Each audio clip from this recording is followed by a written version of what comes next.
Oke, untuk yang pertama kita berikan pada Kak Bertus dulu, akan memberikan mengenai karakter bangsa Israel. Karakter seperti apa yang akan kita pelajari? Silakan Kak Bertus. Oke, siap. Terima kasih. Ini hal yang sebenarnya berikut malam hari ini berikut terkenal ya sebenarnya teman-temannya. Yang semua orang tuh tahu gitu. Bahkan mungkin saudara-saudara kita yang beragama lain juga mengenal kisah ini gitu kan. Ini kisah yang sangat-sangat terkenal gitu. Bukan jadi 3 agama besar di dunia mengenal kisah ini gitu ya. Nah, mungkin nanti untuk memicu sharing di akhir gitu ya, mau buka sedikit bahwa bahasa Laut Teberau itu terbelah karena memang tidak ada jalan lain buat bangsa Israel untuk pergi, yang begitu. Maka Laut Teberau harus terbelah supaya bangsa Israel bisa selamat, bisa keluar dari Mesir. Kalau Laut Teberau tidak terbelah, maka ya bangsa Israel tidak bisa keluar dari Mesir. Maka bangsa Israel dalam kondisi yang terdesak dan Tuhan turun tangan di detik-detik terakhir, tapi Tuhan tidak terlambat gitu ya, membuka laut, membuka kemustahilan itu, dan malah memberikan kemenangan bagi bangsa Israel. Nah, mungkin kita pernah nggak kita mengalami itu dalam kehidupan kita gitu. Dalam kondisi kita sangat terdesak, di mana kita rasa sudah nggak ada jalan keluar, tapi justru seakan seperti di detik terakhir Tuhan itu datang gitu, dan menolong kita. Tuhan itu turun tangan menolong kita keluar dari permasalahan, dan malah membuat kita memenangkan banyak hal di detik-detik terakhir itu. Siapa tahu ada sharing menarik dari sana, dari teman-teman ya. Mungkin nanti di akhir sesi kalau ada kesempatan sharing lagi. Oke ya, kita buka ke poin pertama nih ya, karakter bangsa Israel. Coba next. Nah, bacaan yang kita baca hari ini menarik sebenarnya. Walaupun ini bukan ayat pertama dari pasal 13 ya, tapi ini ada hal yang menarik, yaitu apa? Dikatakan begini, setelah Fir'aun membiarkan bangsa itu pergi, Allah tidak menuntun mereka melalui jalan ke negeri orang Filistin. Walaupun jalan ini yang paling dekat. Jadi ada jalan yang paling dekat, gitu ya, untuk mereka bisa keluar dari Mesir, yaitu melalui negeri Filistin. Tapi Allah tidak mengarahkan mereka ke sana. Sebab apa? Alasannya ini menarik sekali. Ini seakan penulis memberikan isi hati Tuhan gitu ya. Jangan-jangan bangsa itu menyesal apabila mereka menghadapi peperangan, sehingga mereka kembali ke Mesir gitu. Jadi kita di sini melihat apa? Kayak ini bentuk kegalauan Tuhan. Di ayat ini menunjukkan kegalauan Tuhan. Gitu ya. Mungkin kalau kita personifikasi seakan Tuhan berpikir gini, wah gimana ya? Ini ada jalan dekat, tapi bangsa Israel harus perang. Gitu ya. Wah nanti kalau aku lewatin sini, mereka kapok. Gitu ya. Mereka benar-benar nggak mau keluar dari Mesir. Gitu kan? Ya sudahlah, aku nggak lewatkan sini. Jadi bangsa Israel sengaja dijauhkan, ya, melewati jalan yang jauh, demi tidak melalui peperangan. Demi bangsa Israel tidak menyesal. Itu dikatakan jelas seperti firman Allah, jangan-jangan bangsa itu menyesal apabila mereka menghadapi peperangan, sehingga mereka kembali ke Mesir. Ini seakan menunjukkan kegalauan Tuhan, kegundah-gulanaan Tuhan. Nah, kita masih belajar satu fakta, gitu ya. Nanti yang kita akan pelajari, khususnya nanti dalam kitab Yosua, gitu ya, bahwa bangsa Israel harus ini ya, harus berperang untuk dapat memasuki tanah Kanaan. Kalau kita baca kitab Yosua kan, oh bangsa Israel nggak perang kok, kan tembok Yeriko runtuh dengan sendirinya. Nah setelah tembok Yeriko runtuh kan bangsa Israel perang melawan orang-orang dalam Yeriko begitu, tetap berperang apapun gitu. Itu fakta, gitu ya. Jadi fakta itu bahwa bangsa Israel pasti harus berperang untuk dapat memasuki tanah Kanaan. harus berperang untuk dapat meninggali dan memiliki tanah Kanaan. Itu harus. Ini fakta. Gitu kan? Nah, sedangkan Tuhan melihat bangsa Israel belum siap menghadapi fakta ini. Gitu. Dalam ya kan? Maka bangsa Israel tidak dilewatkan ke jalan yang dekat untuk berperang dengan bangsa Filistin. Bangsa Israel tidak segera menghadapi fakta yang ada, gitu ya, supaya tidak menyesal. Coba next lagi. Next. Nah, tapi di ayat selanjutnya dikatakan apa? Tetapi Allah. Nah, maka solusinya apa? Karena kondisi bangsa Israel yang belum siap menerima fakta peperangan, gitu, akhirnya solusi dari Tuhan apa? Tuhan memberikan solusi bahwa Allah menuntun bangsa itu berputar melalui jalan di padang gurun. Nah, yang menarik dari dua ayat ini saja kita bisa belajar apa? Inilah miniatur perjalanan bangsa Israel. Dari dua ayat ini saja kita bisa belajar itu. Inilah miniatur perjalanan bangsa Israel. Kita tahu ya bangsa Israel berputar-putar di padang gurun 40 tahun lamanya. Kenapa? Alasannya sama persis ayat 17. Karena bangsa Israel belum siap perang. Itu alasannya sama persis. Padahal fakta bahwa dia harus masuk ke tanah Kanaan itu faktanya mereka harus berperang. Tapi itu bangsa budak, gitu loh, yang nggak bisa berperang. Maka Tuhan harus membuat bangsa ini siap dulu berperang, siap menghadapi fakta.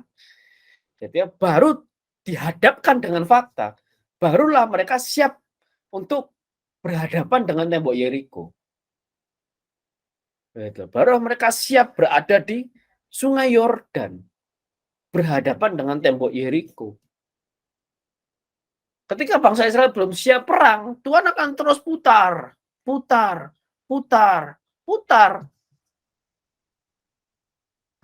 Nah, kenapa nih bisa terjadi? Next. Karena bangsa Israel punya satu karakter ini, yang namanya mentalitas budak. Ya, mentalitas budak. Gitu ya. Kalau hamba mungkin keren gitu ya. Hamba Tuhan apalagi mungkin keren gitu. Tapi ini budak. Dan ini adalah maksud yang buruk. Maksudnya mentalitas budak itu apa? Enggak. Mentalitas yang belum siap menghadapi fakta. Gitu ya. Fakta bahwa mereka harus berperang untuk mendapatkan tanah yang berlimpah susu dan madunya, tapi mereka belum siap. Inilah mentalitas budak. Fakta di mana mereka harus berjuang untuk mendapatkan berkat, untuk mendapatkan tanah yang berlimpah susu madunya, tapi mereka nggak siap. Inilah mentalitas budak. Itu satu mentalitas yang nggak ada perjuangan. Gitu. Karena berperang harus ada perjuangan. Itulah mentalitas budak. Dan mungkin kita punya ini. Gitu ya. Mungkin itu ada dalam diri kita. Suatu mentalitas yang kita nggak siap hadapi fakta. Kita nggak mau berjuang gitu loh. Udah aku cukup di titik ini sajalah. Nggak perlu maju lebih lagi. Nggak perlu belajar lagi ya. Mungkin begitu. Itulah mentalitas budak sebenarnya. Gitu ya. Puas diri itu salah satu bentuknya. Nah, kita coba lihat mentalitas budak orang Israel seperti apa next. Nah, ini ya ayat 10, 11, 12. Ayat 10, ketika Firaun telah dekat, orang Israel menoleh. Maka tampaklah orang Mesir bergerak menyusul mereka. Orang Israel mulai lihat, ini pasukan Mesir mulai datang. Lalu sangat ketakutanlah orang Israel dan mereka berseru-seru kepada Tuhan. Gitu kan? Mereka mulai takut. Baru melihat ada pasukan Mesir datang, mereka langsung takut. Padahal apa? Belum satu orang pun dibunuh oleh pedang Mesir. Tapi orang Israel sudah takut. Padahal belum ada satu korban pun dari pasukan Mesir yang datang. Tapi seluruh bangsa Israel sudah takut. Inilah mentalitas budak gitu loh. Baru ngelihat ancaman, udah keki, udah nyerah. Nggak ada perjuangan gitu loh. Nggak nyoba berpikir, oke, what's next? Kalau memang mereka jumlahnya 600.000 orang laki-laki gitu kan. Sedangkan orang Mesir nggak salah mengejar hanya 2.000 nggak salah ya. Harusnya mereka berpikir, yuk kita lawan aja lah tuh bangsa Mesir. Orang jumlahnya nggak seberapa, lebih banyak kita. Nah ini kan enggak. Kenapa? Mentalitas budak gitu loh. Padahal mereka jumlahnya lebih banyak daripada pasukan Mesir yang datang. Jadi, ngerti ya? Ancaman yang datang tuh kecil. Tapi mereka takutnya luar biasa. Inilah mentalitas budak gitu loh. Nggak siap hadapi fakta. Padahal fakta itu kecil ancamannya. Lalu apa yang mereka lakukan? Ayat 11, dan mereka berkata kepada Musa, apakah karena tidak ada kuburan di Mesir, maka engkau membawa kami untuk mati di padang gurun? Ya kan tuh kok di bahasa sehari-harinya, kamu pengen kita mati, gitu kan? Ke Musa tuh, kamu pengen kita mati, ini kamu bunuh kita semua berarti ya? Itu maksudnya. Kan itu kalimat desperate gitu loh. Kalimat nggak ada perjuangan. Kalimat menyalahkan orang gitu loh. Ini salahmu Musa. Padahal bangsa Israel keluar ke Mesir kan juga atas kehendaknya sendiri kan begitu. Kalau mereka nggak mau ikuti Musa dari awal ya sudah, diem aja di rumah. Itu kan nggak usah ikut rombongan Musa. Nah, begitu aja. Tapi kan mereka tuh ikut rombongan Musa. Tapi mereka salahkan Musa gitu, ngerti nggak? Ini mentalitas budak. Maka ayat 12 juga makin kelihatan, sebab lebih baik bagi kami untuk bekerja pada orang Mesir daripada mati di padang gurun ini. Wah, ini jelas sekali. Inilah mentalitas orang nggak mau berjuang. Dia baru hadapi fakta yang ancaman yang kecil, tapi udah kalah duluan mentalnya. Udah bilang, aduh nggak bisa kayaknya. Ini kalau mungkin orang dagang gitu ya, baru katakanlah sehari baru rugi 50.000 gitu ya, terus sudah bilang, wah udah nggak bisa lah, tak tutup aja lah bisnisku. Ini kira-kira gitu tuh, nggak, padahal ancamannya kecil. Gitu. Dan mungkin kita punya ini, dan bisa jadi saya dan teman-teman Bapak Ibu juga punya mentalitas budak ini dalam diri kita masing-masing. Dalam kondisi tertentu kita udah nggak mau lagi berjuang, tapi kita takut memilih tidak mau berjuang, memilih untuk menyalahkan orang lain, menyalahkan sana sini, salah dia, tapi tidak mencari solusi atas permasalahannya. Inilah sebenarnya mentalitas budak. Gitu. Mungkin kita punya ini masing-masing. Gitu kan? Atau kita merasa puas diri, ya sudah, aku cukup di titik ini. Gitu. Aku nggak usah berjuang lebih, aku nggak usah belajar lebih, aku cukup saja di titik seperti ini. Gitu. Itulah mentalitas budak yang mungkin kita juga miliki. Mungkin saya, mungkin teman-teman Bapak Ibu juga memiliki itu. Next.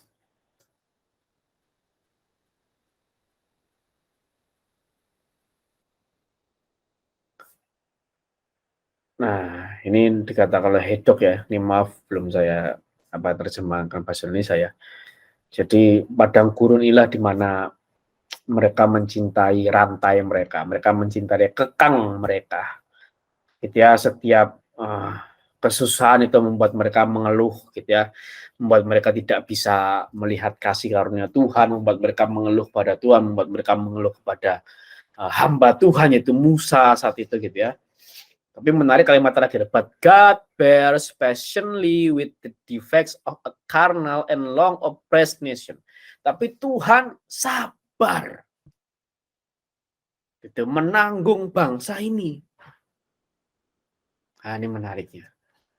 Dan kita tahu ayat 10, 11, 12 ini juga miniatur karakter Israel ke depan-depannya. Kita akan lihat Musa tuh hadapi keluhan Israel itu berkali-kali. Setiap perhentian keluhan, setiap perhentian keluhan, setiap perhentian keluhan. Tuhan itu menghadapi keluhan bangsa Israel itu berkali-kali. Itu Musa dan Tuhan itu sering berdialog masalah keluhan Israel itu berkali-kali. Jadi mentalitas budaya ini susah hilang gitu loh. Sampai benar-benar hilang, mereka punya mentalitas prajurit, pejuang, baru mereka boleh sampai di Sungai Yordan, mereka boleh sampai di Yeriko, mereka boleh sampai di tepi, di batas tanah Kanaan. Sebelum mentalitas budak itu hilang, nggak bisa mereka sampai di batas tanah Kanaan. Dan mungkin itu yang sedang terjadi dalam kehidupan kita, gitu. Mungkin kita merasa kok begini-begini saja. Mungkin karena kita tidak melepaskan mentalitas budak, gitu loh. Mungkin karena kita nggak kurang perjuangan, gitu. Mentalitas prajurit itu mungkin kurang dalam kehidupan kita, gitu kan. Seorang prajurit itu kan ambil resiko, kan begitu ya. Dalam setiap kehidupannya, gitu kan. Resikonya mati, itu ada resiko yang harus diterima oleh seorang prajurit, yaitu kematian, gitu. Dan seorang prajurit sudah siap ambil resiko itu. Tapi budak enggak. Maka tadi kan ngeluhkan ayat 11 nih. Apa karena tidak ada kuburan di Mesir, maka engkau membawa kami untuk mati di padang gurun ini? Takut mereka mati. Gitu. Nah, mungkin seperti itu. Next. Nah, terus ini menarik nih ya. Tadi yang Leo juga sampaikan kan, ayat Kejadian 14 ayat 14 ini termasuk ayat hafalan gitu ya, ayat kunci gitu kan. Kita sering sekali mungkin banyak pengkhotbah gitu yang menyampaikan ini gitu ya. Nah, firman Tuhan mengatakan gitu ya, Tuhan akan berperang untuk kamu dan kamu akan diam saja. Nah, di sini saya mau garis bawahi bahwa ini bukan firman Tuhan. Ya, Kejadian 14 ayat 14 itu bukan firman Tuhan, tapi jelas di ayat 13 itu perkataan siapa? Perkataan Musa. Sekali lagi ya.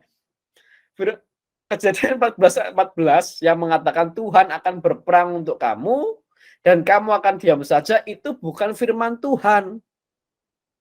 Tapi perkataan siapa? Perkataan Musa. Di ayat 13 jelas, berkatalah Musa.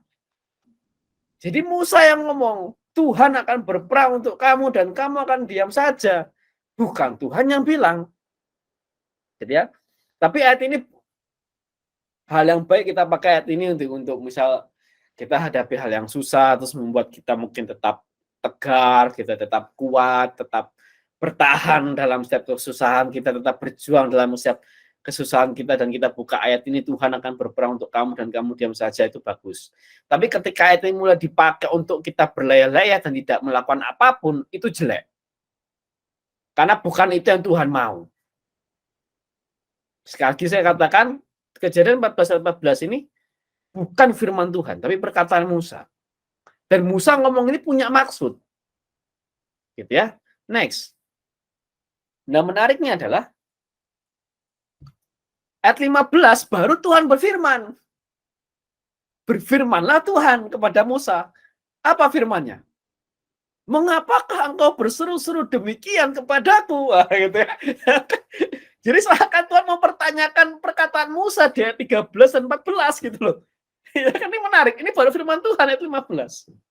Berfirmanlah Tuhan, kenapa kamu berseru-seru demikian kepadaku? Dan Tuhan jelas katakan apa? Katakanlah kepada orang Israel supaya mereka berangkat, bukan diam. Nah, ini menarik. Gitu ya. Jadi sekalipun Kejadian 14 mengatakan Tuhan akan berperang untuk kamu dan kamu akan diam saja, gitu ya. Ya kan? Tapi faktanya bangsa Israel tidak diam. Dan di ayat ke-15 Tuhan jelas katakanlah kepada orang Israel supaya mereka berangkat, bukan diam. Nah, itu ya. Kita kadang menyuruhkan hal yang sama gitu ya kan. Nah, ini menarik gitu ya. Nah, inilah kenapa kita pentingnya kita membaca Alkitab dalam konteks gitu ya. Jadi tidak bisa asal comot ayat gitu. Ternyata Kejadian 14 itu bukan firman Tuhan. Tapi firman Tuhannya di ayat ke-15 gitu. Berangkat itu kata Tuhan, bukan diam. Nah, tapi next dulu. Nah, Santo Hieronymus gitu ya, Santo Jerome menyatakan begini. Nah, ini kan Musa kan nggak berseru. Kan Musa kan ngomong ke bangsa Israel, janganlah takut, berdirilah tetap, lihatlah keselamatan dari Tuhan, yang akan diberikannya dari ini kepadamu, dan seterusnya. Itu kan Musa ngomong ke bangsa Israel. Tapi kok Tuhan bilang, mengapakah engkau berseru-seru demikian kepadaku? Nah, Santo Jerome bilang gini, memang perkataan Musa itu untuk bangsa Israel.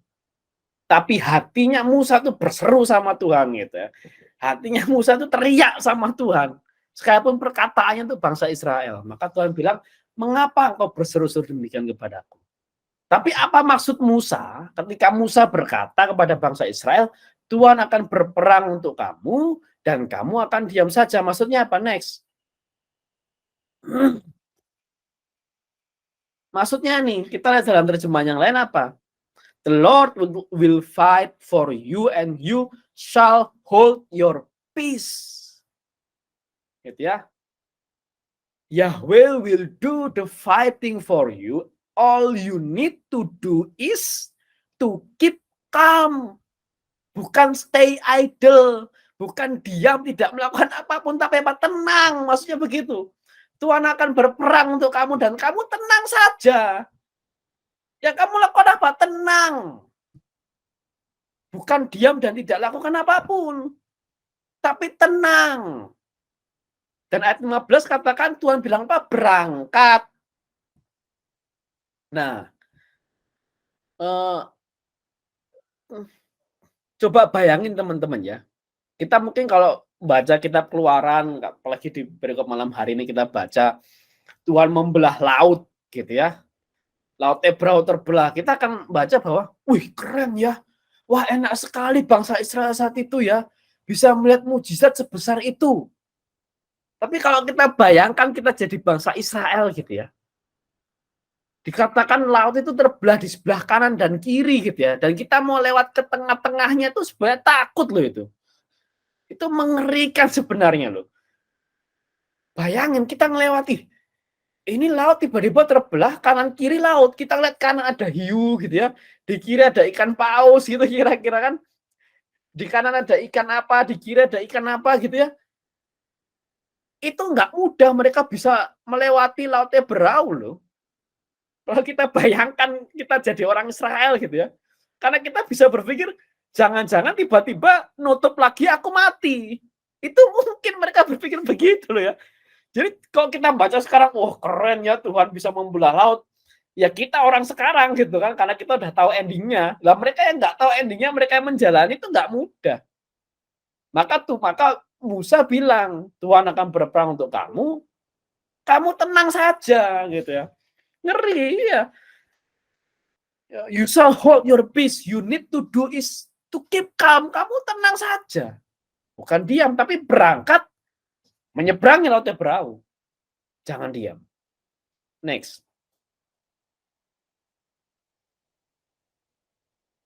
Nah, akhirnya demikianlah orang Israel berjalan di tengah-tengah laut di tempat kering. Ya sedang di kiri dan kanan, mereka air itu sebagai tembok bagi mereka. Wah ini mengerikan sebenarnya. Ngelewatin ini ngeri. Jangan-jangan tiba-tiba airnya balik gimana kan begitu. Kalau kita sekarang baca ya udah enak. Waduh keren ya seandainya aku jadi bangsa Israel saat itu, aku bisa ngeliat mujizat sebesar ini. Wah nggak semudah itu. Gitu kan. Nggak semudah itu. Maka Musa katakan, Tuhan akan berperang untuk kamu dan kamu tenang saja. Ya, bukan diam saja, tapi tenang saja. Akhirnya apa ayat 27 lah. Itu kan air itu berbalik ke tempatnya, sedang orang Mesir lari menuju air itu, demikian Tuhan mencampakkan orang Mesir ke tengah-tengah laut. Inilah yang dimaksud oleh Musa, Tuhan akan berperang untuk kamu. Dan faktanya memang di saat ini bangsa Israel tidak melakukan peperangan apapun. Bangsa Israel tidak mengangkat pedang, bangsa Israel tidak berperang sama sekali. Tapi kita nggak bisa buang fakta bahwa untuk masuk ke tanah Kanaan, untuk dapat tinggal di tanah Kanaan, bangsa Israel harus berperang. Gitu ya. Jadi nggak bisa selalu tidak berperang. Dan dalam kitab Bilangan kita akan baca bangsa Israel hadapi peperangan demi peperangan ketika bangsa Israel masih dalam perjalanan ke tanah Kanaan. Nanti kitab Bilangan kita akan bahas. Next. Nah, kemudian akhirnya apa yang dilakukan oleh bangsa Israel? Gitu ya. Wah, maka takutlah bangsa itu kepada Tuhan, mereka percaya pada Tuhan dan kepada Musa, hambanya itu. Akhirnya mereka mulai takut, mereka mengakui Tuhan, mereka mengakui Musa sebagai hamba Tuhan. Tapi sayangnya apa? Sayangnya rasa syukur ini hanya sesaat saja. Nah, ini yang sangat disayangkan. Jadi mereka bersyukur, mereka takut akan Tuhan, mereka percayakan Tuhan, mereka percayakan Musa itu hanya sesaat saja. Mereka menyanyikan lagu syukur gitu kan, bahwa Tuhan dan setiap penunggang kudanya dari bangsa Mesir dihancurkan gitu ya. Tuhan Allahku dahsyat, itu hanya sesaat saja.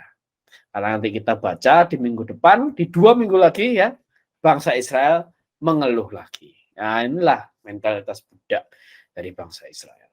Next.